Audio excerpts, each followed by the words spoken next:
여러분, 우리가 지금 단 3초 만에 두꺼운 책 한 권을 싹 다 요약해주는 그런 엄청난 AI 비서를 갖게 됐잖아요. 네, 사실상 손안에 마법 지팡이가 생긴 거나 다름없죠. 그렇죠. 아니, 논리적으로만 따져보면 우리는 인류 역사상 가장 시간이 남아돌고 여유로운 사람이 되어야 맞는 거거든요.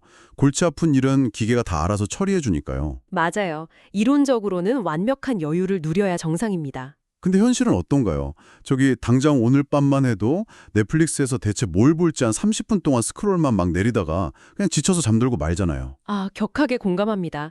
다들 한 번쯤 겪어보셨을 거예요. 그러니까 이렇게 완벽한 효율성을 손에 넣었는데 어째서 우리의 내면은 더 무기력해지고 뭔가 더 조급해지는 걸까요?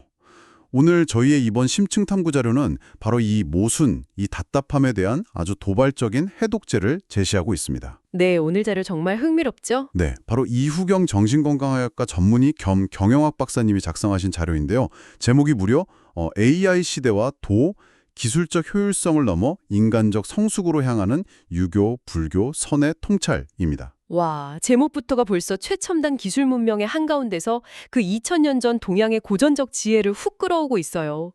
이 접근 자체가 굉장히 신선한 자료입니다. 맞아요. 기계는 막 기하급수적으로 빨라지는데 왜 정작 인간은 길을 잃고 헤매는가? 이 존재론적인 결핍을 아주 깊게 파헤치고 있죠. 자, 이 부분을 좀 더 자세히 풀어보죠. 좋습니다. 어디서부터 시작할까요? 청취자 여러분도 이 질문을 한번 염두에 두시면서 들어보시면 좋을 것 같아요. 과연 우리는 지금 더 똑똑한 기계를 만들고 있는 걸까요? 아니면 더 성숙한 인간을 만들고 있는 걸까요? 야, 그거 정말 뼈 때리는 질문이네요. 그러니까요. 도대체 왜 정보의 연결은 엄청나게 늘어났는데 우리가 맺는 관계의 깊이는 오히려 더 얕아지는지 그 근본적인 원인부터 좀 짚어봐야 할 것 같습니다. 네, 그 원인을 추적하기 위해서 이 자료는 무려 1980년대로 거슬러 올라갑니다. 잠깐만요.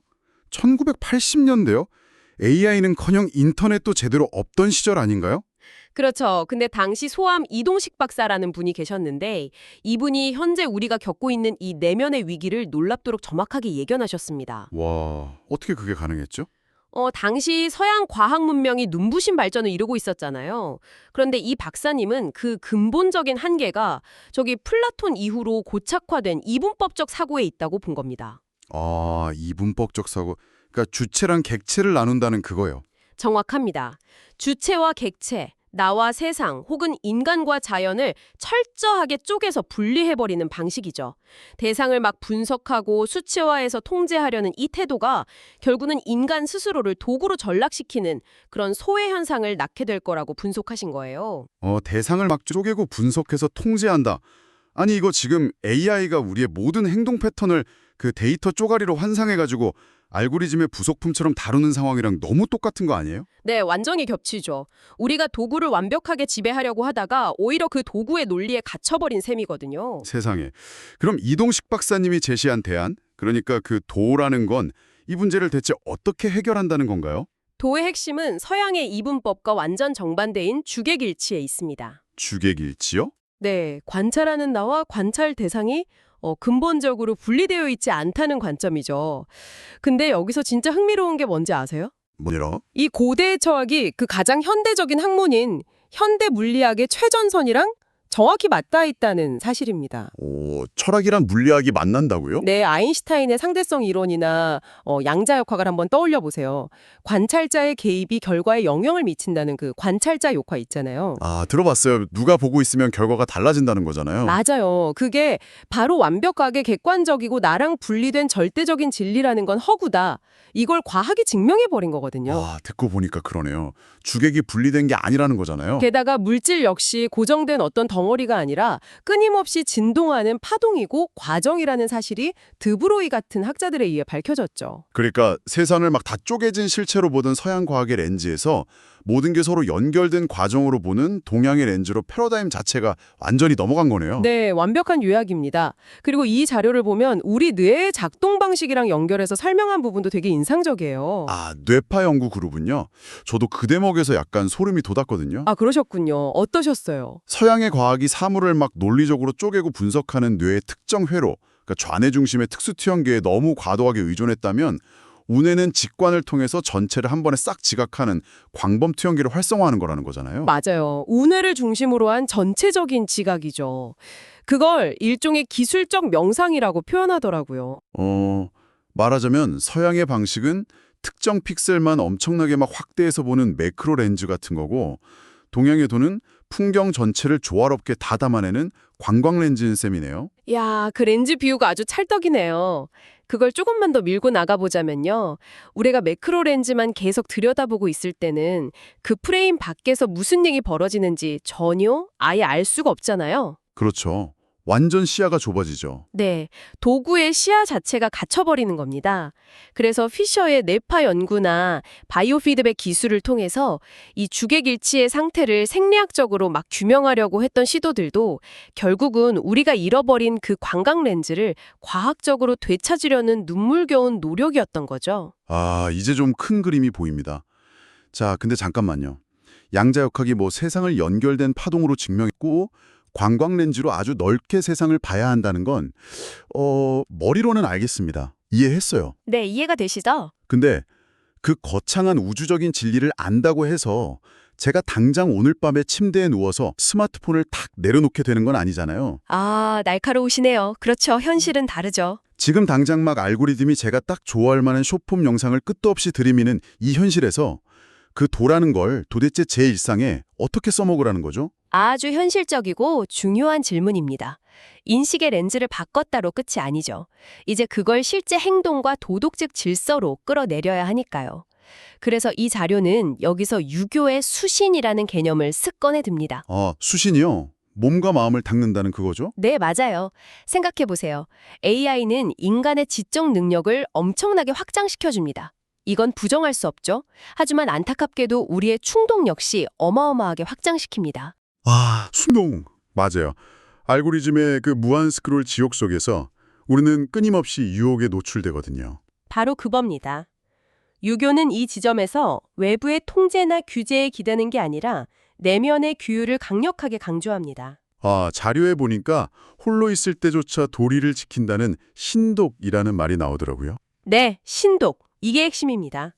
근데 저기 청취자 여러분 중에도 유교라고 딱 들으면 뭔가 되게 숨막히는 서열 문화나 막 제사 지내는 낡은 규범 그런 걸 먼저 떠오르시는 분들이 꽤 많을 텐데요. 이게 AI 시대에 와서 새롭게 해석될 여지가 진짜 있는 건가요? 그럼요. 충분히 그렇게 오해하실 수 있는데 최근 2025년을 전후로 세계적인 철학자들이 이 생성형 AI를 바라보는 시각 자체가 완전히 바뀌고 있어요. 어떻게 바뀌고 있는데요? AI를 우리 인간이랑 대립하는 무슨 터미네이터 같은 차가운 금속성 타자로 보는 게 아니라 자연지능으로 규정하는 흐름이 생겼습니다. 자연지능이요? 인공지능이 아니라요? 네, Natural Intelligence요. AI는 사실 하늘에서 뚝 떨어진 게 아니라 인류가 수천 년간 축적해온 창의성과 문화, 그리고 우리 관계망 속에 깊이 뿌리 내린 매체 그 자체라는 겁니다. 우리가 만든 데이터로 커진 거니까요. 그렇죠. 여기서 유교의 핵심인 인이라는 개념을 보면요.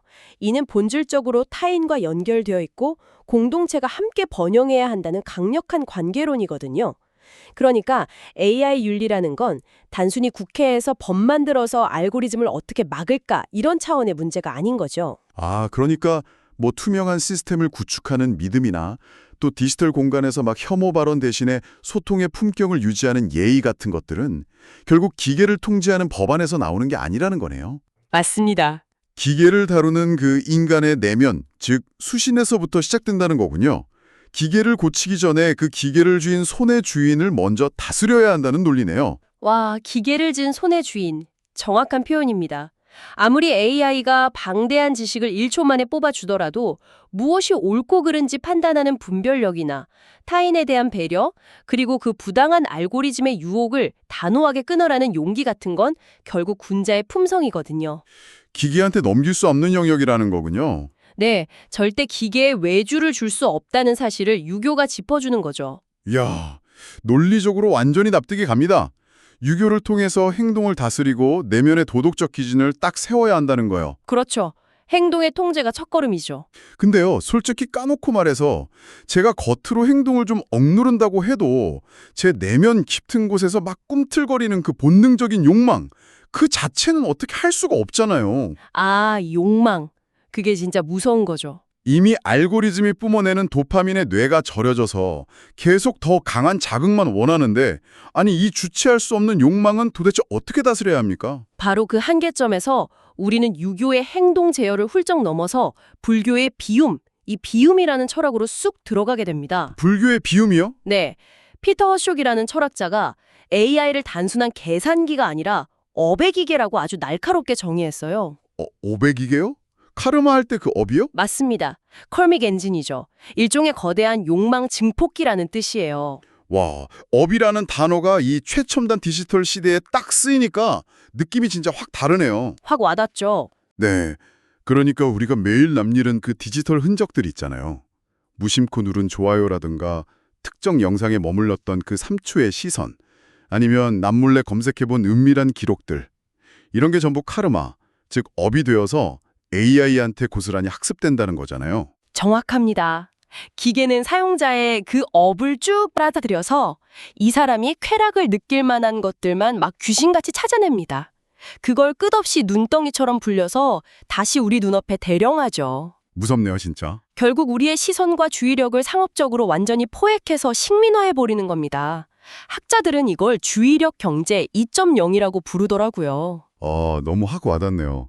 듣다 보니까 이 알고리즘이라는 건 마치 제가 주문을 하기도 전인데 평소에 제가 딱 좋아하는 자극적인 정크푸드를 식탁에다가 끝없이 산더미처럼 쌓아두는 과잉 친절한 웨이터 같아요. 하하, 과잉 친절한 웨이터. 비유가 너무 생생한데요? 그렇죠. 처음엔 편하고 맛있어서 막 먹어요. 근데 계속 먹다 보면 미각은 완전히 마비되고 건강한 식사의 진짜 맛은 영영 잃어버리게 되잖아요. 결국 끊임없이 자극만 쫓아다니다가 나중엔 뇌가 지쳐버리는 그 집착 피로 상태에 빠지는 거죠. 맞아요. 바로 그 정크푸드에서 도저히 손을 떼지 못하게 만드는 근본적인 원인을 불교에서는 집착이라고 딱 진단합니다. 집착이요? 네, 불교적 관점에서 고통은 우리가 무언가를 가지지 못해서 혹은 뭔가 결핍되어서 생기는 게 절대 아닙니다. 무언가를 꽉 움켜쥐고 절대 놓지 못하는 그 마음에서 오는 거죠. 쥐고 놓지 못하는 마음. 우리가 정보가 부족해서 괴로운 게 아니잖아요. 정보에 너무 매달려 있어서 내 스스로 생각할 공간을 단 1초도 뇌에 비워두지 못하니까 괴롭다는 겁니다. 그래서 불교에서는 그 고정된 자아라는 실체가 없다는 무아 사상이나 오직 지금 이 순간에만 머무는 마음 챙김을 제안하는 거군요. 네, 맞습니다. 그걸 이끌어내야죠. 자료 보니까 이걸 AI 개발에 직접 적용한 관조적 AI 담론도 나오던데 저는 이게 되게 신선했어요. 기계가 막 나의 에고를 빵빵하게 부풀려주는 쪽으로 진화할 게 아니라 오히려 내 마음을 비우고 고통을 덜어주는 자비의 방향으로 설계되어야 한다는 주장이요. 오, 아주 중요한 포인트를 짚으셨어요. 기계의 설계 철학 자체가 바뀌어야 한다는 거죠. 자, 근데 전문가님, 여기서 또 하나 아주 근본적인 의문이 듭니다. 네, 말씀해 보시죠. 만약에 제가 불교의 가르침대로 알고리즘의 그 정크푸드를 딱 끊어냈다고 쳐요. 내면도 싹 비워냈다고 가정을 해보죠. 그리고 기계가 제 귀찮은 업무까지 다 대신해줘서 시간도 막 남아돕니다. 완벽한 상황이네요. 네, 근데 그럼 그 텅 비어버린 남는 시간 동안 저는 대체 뭘 해야 합니까? 그냥 방구석에 가부좌 틀고 멍하니 벽만 보고 앉아 있어야 하나요? 그 질문이 나올 줄 알았습니다. 바로 그 빈 공간에서 우리는 마침내 선이 던지는 아주 급진적이고 날카로운 질문과 딱 마주하게 됩니다. 선이요? 참선할 때 그 선인가요? 맞습니다. 생각해 보세요. 지금은 AI가 세상의 모든 지식을 너무나 친절하게 다 요약해주고 분석해주는 설명의 과잉 시대잖아요. 그렇죠. 3줄 요약 없으면 안 읽잖아요, 요즘. 근데 선은 이 지점에서 개념적인 사유나 타인의 친절한 설명을 철저하게 배격해버립니다. 배격한다고요? 왜요? 대신에 대상 자체를 있는 그대로 아주 직접 마주하라고 요구하죠. 이걸 직접적인 봄, 즉 다이렉트 퍼셉션이라고 합니다. 와, 이 대목이 진짜 소름 돋게 흥미로운데요. 그러니까 우리는 챗GPT가 3초 만에 쫙 요약해준 리포트 읽고 나서 나 이거 알아! 이렇게 착각하며 살잖아요. 네, 다들 그러고 있죠. 우리는 와, 시간 벌었다 이러면서 환호했는데 사실은 그 텍스트랑 막 씨름하면서 머리를 쥐어뜯고 깊이 깨우치는 그 직접적인 경험 자체를 통째로 기계한테 넘겨버린 거였네요. 전곡을 찔렀습니다. 그럼 우리의 고유한 직관이나 통찰력은 퇴화할 수밖에 없는 거잖아요. 맞아요. 아까 그 이동식 박사님이 서양 정신 분석학의 한계를 지적하면서 선을 언급하신 것도 완전히 같은 맥락입니다. 어떻게 연결되죠? 서양 학문은 원인을 끝없이 분석하는 데 그치잖아요.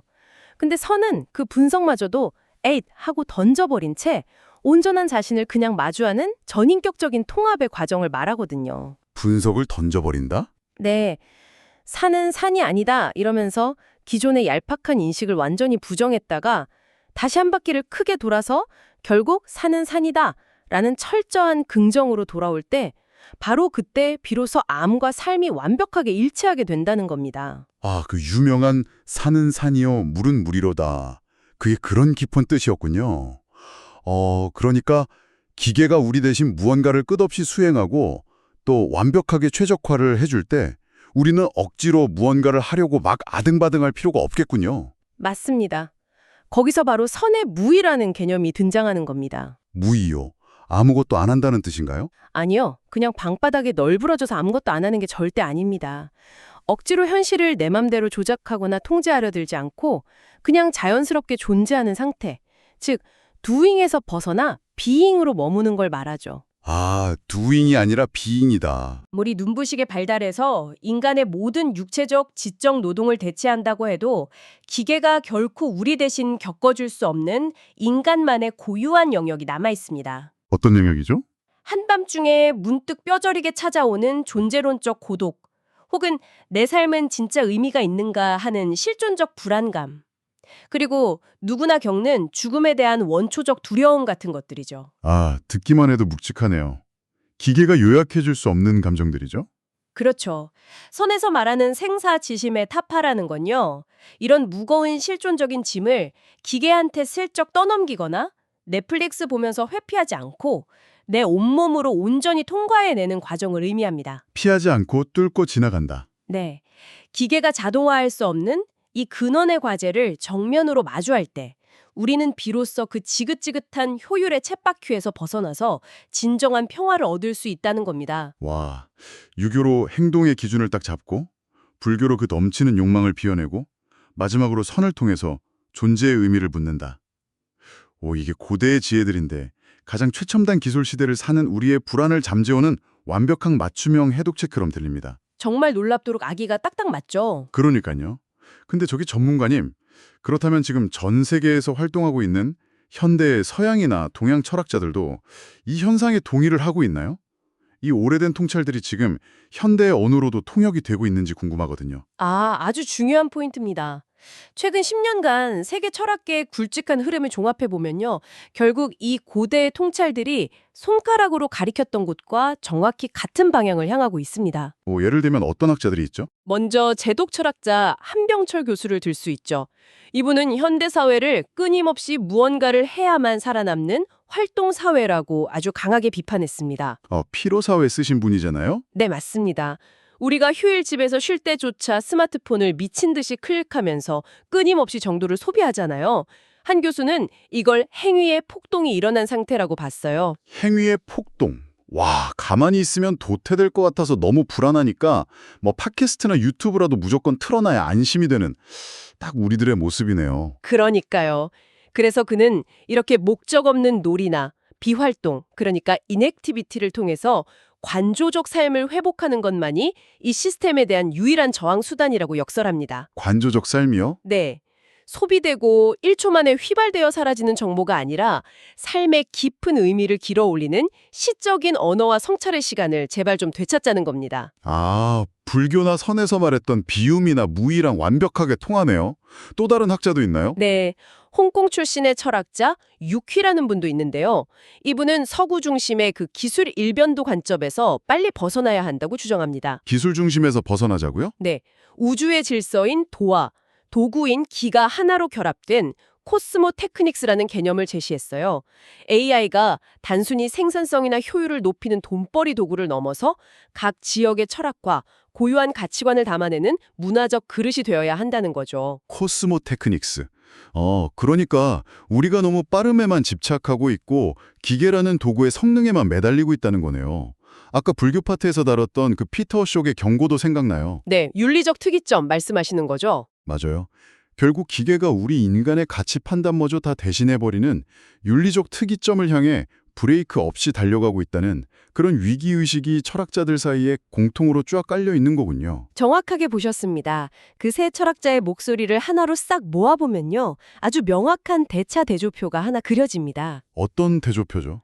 현재 주류를 이루는 AI 패러다임이 효율, 다속, 성과지표, 그리고 외부적인 법적 규제만 미친 듯이 쫓고 있다면요.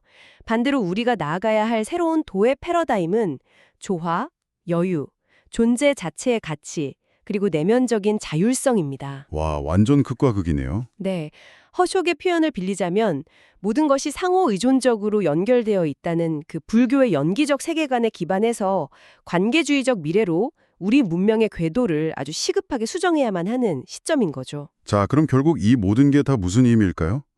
여러분, 기술의 발전은 절대 멈추지 않을 겁니다. AI는 내일이면 오늘보다 더 영리해질 거고 세상은 미친 듯이 더 빠르게 돌아가겠죠. 네, 속도를 늦출 순 없죠. 하지만 그 무한히 가속하는 기계 옆에 서 있다고 해서 우리 인간마저 엔진처럼 쿵쾅대면서 같이 빨라질 필요는 전혀 없습니다. 오늘 이 방대한 심층 탐구에서 우리가 꼭 일상으로 챙겨가야 할 핵심은 딱 세 가지인 것 같아요. 네, 정리해 주시죠. 첫째, 억지로라도 아무것도 하지 않고 그냥 가만히 머무르는 관조적 시간을 우리 삶 속에 아주 적극적으로 확보할 것. 아주 중요하죠. 둘째, 기계가 일주 만에 내놓는 정답만 무비판적으로 맹신하지 말고 끊임없이 왜? 라고 묻는 철학적 리터러시를 기를 것. 그리고 셋째, 인간의 욕망을 바닥까지 쥐어짜는 알고리즘이 아니라 타인에 대한 인과 자비가 깊이 녹아있는 그런 관계 중심적 AI를 우리 사회가 요구하고 또 설계할 것. 완벽한 3단 요약이네요. 결국 문명의 미래는요, 우리가 얼마나 대단하고 스펙 좋은 기계를 만드느냐에 있지 않은 것 같아요. 어떤 내면을 가진 인간이 그 운전대를 잡느냐, 거기에 달려 있는 거죠. 기계가 무서운 속도로 최적화된 답을 막 쏟아낼 때 역설적으로 인간은 멈춰서서 깊이 질문하고 성찰해야만 합니다. 네. 기계가 점점 더 인간의 지능을 닮아갈수록 우리는 기계처럼 효율성만 따질 것이 아니라 가장 인간다운 품격과 영성을 지켜내야 한다. 이게 바로 오늘 자료가 우리에게 던지는 아주 묵직한 메시지입니다. 네, 정말 기쁜 울림을 주네요. 자, 이제 청취자 여러분이 다시 바쁜 일상으로 돌아가시기 전에 제가 마지막으로 조금 서늘하고 도발적인 사고 실험을 하나 제안하면서 오늘 탐구를 마무리하려고 합니다. 오, 사고 실험이요? 네, 만약에 미래의 AI가요, 우리가 평생 남긴 수많은 심리 데이터랑 뇌파 패턴을 완벽하게 다 학습하는 거예요. 그래서 어느 날 갑자기 마치 해탈한 선승처럼 고도의 성찰하는 척을 하기 시작한다면 어떨까요? 성찰하는 척을 한다고요? 네, 알고리즘이 제 생체 리듬이랑 스트레스 지수를 칼같이 딱 계산해서 스마트폰 화면에 이렇게 띄우는 거죠. 지금 당신의 뇌가 과부하 상태입니다. 완벽한 관조적 휴식을 위해 지금 당장 5분간 이 명상음악을 들으며 아무것도 하지 마세요. 라고 지시를 내린다고 상상해 보세요. 와, 상상만 해도 뭔가 기분이 묘한데요. 그렇죠. 그때 기계가 건네는 그 완벽한 깨달음의 모방 앞에서 과연 우리는 그것을 아유 친절한 기계의 지혜구나 하고 넙죽 받아들여야 할까요? 아니면 우리의 가장 고유한 성찰 능력, 심지어 내가 스스로 멈춰서서 내면을 비워내는 그 신성한 타이밍마저도 결국 기계한테 외주를 주고 완전히 복제당해버렸다는 끔찍한 경고로 받아들여야 할까요? 야, 이거 오늘 밤에 잠 다 잤네요.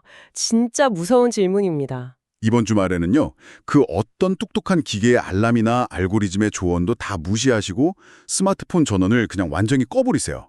그리고 오직 여러분만의 주도적인 텅 빈 시간, 그 진짜 비움을 꼭 한번 경험해 보시길 바랍니다. 지금까지 심층탐구였습니다.